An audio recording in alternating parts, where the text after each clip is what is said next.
इकडे बी जमीन हलकी जे पाणी खडक इकडे हो ना तरी बी जमीन एकदम हलकीच आहे ना. आपली अशीच आहे खडकाची. गरज आपल्याला हा आपलं चिपडत नाही पण हलकी. कशी वाटते पिकं दादा तुम्हाला? नाही पीक एकदम चांगलं जोरदार आहे. आहे. हो. आणि कमी खर्च शेती उरेल. कमी म्हणजे रोट्याने राट्याने काही नाही आलं का एकरी कमीत कमी 1500 रुपये पेराचा खर्च, रोट्याचा 1000 रुपये, हा अडीच. अडीच 3,000 रुपये आपण एकरी खर्च करतो. तो खर्च बसला ना तुमचा याच्यामध्ये. बियाणं कमी लागतं तो खर्च बसतो. पुन्हा आता एकरी आपण 40 किलो गहू पेरतो. आई तर फक्त आपल्याला 17 किलोच बी पडलेलं आहे. जरा समजा एकरी. मग एकरी किती आवरेज देतो साहेब आता हे एवढं तिन्ही टाकलं हे आपल्याला 15 क्विंटल पासून आपल्याला 25 क्विंटल पर्यंत ॲव्हरेज येते. ते वातावरण जर व्यवस्थित असलं तर कुठे एवढं आवरेज देत हो. सगळं नाही नाही. किलोला 1 क्विंटलच्या वर धरून घ्या. आता तुम्हाला आता ही जी तूर दिसते आपली, आता या तुरीमध्ये आपण आंतरपीक सोयाबीन घेतलं होतं. 15 किलो बियाणं टाकलं, 15 किलोला आपल्याला 17 क्विंटल झालं. तर एका क्विंटलला जवळपास आपल्याला 1 किलोला 1 क्विंटल 10 किलो बियाणं ते ॲव्हरेज आलं. मग तसं गावाचं आहे. आता या ठिकाणी आपण 17 किलो पेरेले तर आपल्याला 15 ते 17 क्विंटल याच्यातून मिळाला पाहिजे. मिळतं 100%. एक आता आपण नाही का एकरी 35 किलो सोयाबीन टाकली समजा, हा कुठं 7 क्विंटल 8 क्विंटल आवरेज उरला. मग तुम्ही त्याच्यावर विचार करा ना. त्यामुळे एसआरटी पद्धतीमध्ये जास्त उत्पन्न त्याला उरलं. रासायनिक खत टाकून आपण खर्च किती उराल त्याला. आणि आमचा खर्च नाही ना. मग? आता मी काय सांगितलं तुम्हाला, आता ह्या गावाला जो खर्च केलेला आहे आपण, फक्त बियाणं घरचं आहे, बियाचे पैसे वाचले आपले, खत फक्त. फक्त टोकन करायचे आपण 1,000 रुपये दिलेले. ते उगाच तुम्ही घरचे नव्हते हा. म्हणून मग आमच्यासारखा हा तर घरी त्याला 500 रुपयात समजा 500 रुपयाचं काम होतं. समजा आहे का नाही. हो, हो. आणि खत बी कमी आणि एक गोणी फक्त आपण 18-10 दिलेली. आता पूर्वी आपण काय करत होतो, DAP 10-26-26 टाकावंच लागतं अशा ना, ग्रेड अजून बी टाकावं लागतं ना. नाही अशा ग्रेडचे आपण खतं देत होतो. पण आपण 4 वर्षापासून यासाठी करत असल्यामुळे आपल्याला कसं आहे, आता आपली जमीन बलवाल बनलेली हा, त्याच्यामुळे आपल्या जमिनीला लागत नाही ना काही. पण नाही म्हणून आपण नाही आता एखाद्या दारू पिणाऱ्याला कशी लत राहती की आपल्या शेतीला आपण सवय लावून ठेवली रासायनिकची, ती एकदम बंद करता येत नाही. नाही. त्याच्यामुळे आता आपण काय करू लागलो, हळूहळू कमी कमी याच्यात हो आणि हे जे सांगलं ना याचे 1-2-4 वर्ष काम करतात. 100%. मग खतबंधन त्याचं हा आता मागचे कपाशीचे औषध त्याच्यात आहे. आता आपले याचे पण हे आहे हे. आणि आता इथं तुम्ही पाहा ना, हातात घेऊन पाहा ना कशी माती, पहा कशी आहे. नरम हा? एकदम भुसभुशीत पहा ना. हे नाही हा ते गांडूळ खतावणी का आणि पूर्ण कुजलं नाही हा? हो. तुम्ही हात लावले उपटून आलं का नाही आपण हा? साऱ्याची सोडी सुद्धा राहतील एका ठिकाणी 3 वर्ष आपल्याला ते गुण दाखवतो की त्याला माल चांगला मग एवढे जर दसकटन याच्यामध्ये जर सडता आणलं त्याचं गुण आहेच ना. मग 100% काळाची गरज आहे वही करायची. नाही, आणि घरी काय होत होतं मला पाहिलं काय वाटतं की बिना मशागतीची शेती समजा कशी होईल.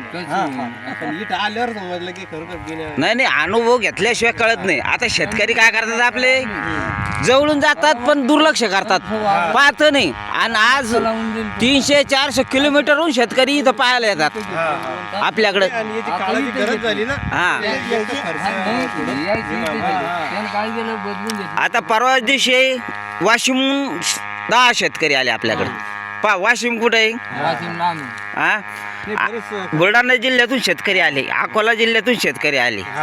म्हणजे संभाजीनगर असेल, बुलढाणा असेल, येत आहेच आहे. पाणी नसल नाही तर भुईमुंग सुद्धा या वावरात येऊ शकतो. नाही आता SRT मुळे काय झालं, आपण 4 वर्षापासून पीक घेत SRT पद्धतीने शेती करत असल्यामुळे ना, आपण मागील 3 वर्षापूर्वी काय झालं, ते पलीकडचं गावाजवळचं जे शेत आहे आपलं, तिथं 2 बोर घेतले ते आपण. उभे हा बोर, तर त्याला जेमतेम पाणी लागलेलं होतं. आता 2 वर्ष बारीक चांगली झाली, तर त्या बोरचं पाणी वाढायला पाहिजे होतं पण वाढलंच नाही. तर यावर्षी आपलं काय असं चमत्कार झाला की आपण जे मुळं जमिनीला ठेवू लागलो याशी आहे का नाही. आता याच्यात आपले कपाशीचे मुळं आहे, मकाचे मुळं आहे. पाणी जिरू आलं पाणी. तर तसं आता जेवढा पाऊस झाला यावर्षीचा, तेवढा काय झालं आपल्या जमिनीत मुरला. आणि जमिनीत मुरल्यामुळं काय झालं, आपल्या दोन्ही बोरचं एवढं पाणी वाढलं. आज नुसतं बटन दाबून द्या, बंद करायला जायचंच काम नाही इकडे जेव्हा लाईन जाईल तेव्हाही तेव्हा हा आता तिथून आपण पाईप पाईपलाईन आणि येतो पाईपलाईन आणलेली आहे ना आता हे पूर्ण आपलं त्याच्यावर बरोबर आहे. हो 6 एकर आपलं हे पूर्ण बागायत झालेलं आहे हा यासाठी चमत्कार आहे भुईमुंग घेता येईल ना जमीन भुसभुशीत सगळं घेता येतं याच्यात टाकणी उरली. पाणी तुम्हाला- असलं तर. मी काय म्हणतो आता तुम्ही काही घ्या ना याच्यात पाण्याची कमतरताच नाही ना आज 5 बॅग आपली आता वर मग काय परत हा. आता मार्चपर्यंत तर पाणी लागणार आहे ना तिला मग आपण कशाच भरोशावर केले मग काही विहीर गिर आहे का याला काय नाही विहीर विहीर पण आहे आणि आता विहिरीत आपण पाणी सोडतो आता पाणी कमी पडायला लागलं इथलचं बोरचं विहिरीत हा. टाकते विहिरीतून इकडे इथलचं जे पाणी आहे आता आपलं या क्षेत्रातलं हे कमी पडायला लागलं तर आपण तिकडून पाईपलाईन करून आणल्यामुळे आपण तिकडचं पाणी इकडं सप्लाय करतो हा SRTचा फायदा आहे त्याच्यामुळं कसं आहे प्रत्येक शेतकऱ्याला करणं हे काळाची गरज आहे आज माझं SRTमुळे पूर्ण क्षेत्र बागायत झालं ना आज लाख रुपये देऊन पाणी मिळत नाही हा? किती खर्च करू? आज हे भरसावळे दादांनी जे आपल्यासाठी तंत्र आणलं शेतकऱ्यासाठी ते इतकं उपयुक्त आहे आज माझे दोन्ही बोर जिवंत झाल्यामुळे आज मला कायमस्वरूपी मला सुटकारा मिळाली ना पाण्याच्या याच्यातून हा किती वर्ष झाली आहे नागाटी करायला? आता आपल्याला 4 वर्ष झाली याला 4 वर्ष का? हो हो हो. हा, बरं 4 वर्ष म्हणणार तुम्हाला आणि तुम्ही माती पहा ना तुम्ही किती आता नरम आहे कशी आहे हे. नरम आहे नाही पूर्ण पहा ना तुम्ही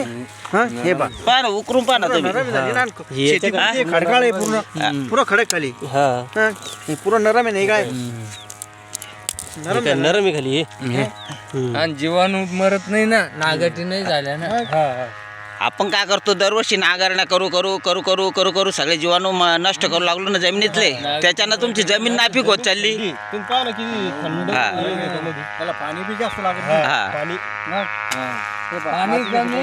बी हे पण नुसतं आता पहा बरं किती भुसभुशीत आणि आपण जर हे बा ट्रॅक्टरनं नांगरलं हे बा तर त्याच्या माती पडती का लवकर काय का असे धसडणं बरं त्याला हे पहा हे पहा नरम आहे हे ना पहा. गावंडे साहेब मग हे आहे. नरम आहे ना भुसभुशीत झालं नाही गांडूळ खतावा नाही आणि कण पहा ना तुम्ही याची कण रचना कशी आहे एकदम आणि एकदम भारी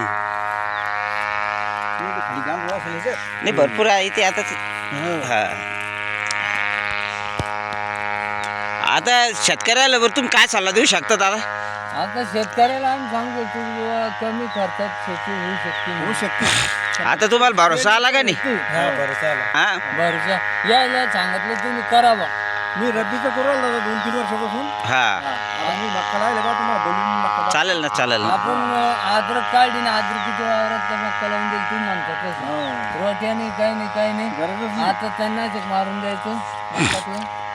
गरज यायची गरज आहे का नाही लावले आपण. आता गेल्या आपण 4 वर्षापासून शेतकऱ्याला सांगतो हा. बरं इथं काही आम्ही काही आमचे काही प्रोडक्ट विकत नाही कोणाला काय आमच्याकडून म्हणजे शेतकऱ्याकडून काही आम्हाला 10 रुपयाचं बी अशी आशा नाही ना फक्त आमचं म्हणणं आहे की शेतकऱ्यांनी जो आपण दरवर्षी नांगरणी करू आलो जमिनीवर अत्याचार करू आलो ते थांबवा आणि कमी खर्चामध्ये आता भाव तर आपल्या हातात नाही आज मक्याचे भाव पहा तुम्ही 1200-1300 आले हा शेतकऱ्याच्या खिशात किती पडणार आहे तुमचा खर्च जर वाढल्यावर हा जर असा कमी खर्च केला तुम्ही तर तुम्हाला काहीतरी त्याच्यातून फायदा मिळू शकतो यासाठी शेतकऱ्यांनी यासाठी पद्धतीने शेती करणं काळाची गरज आहे गरज म्हणजे 100%.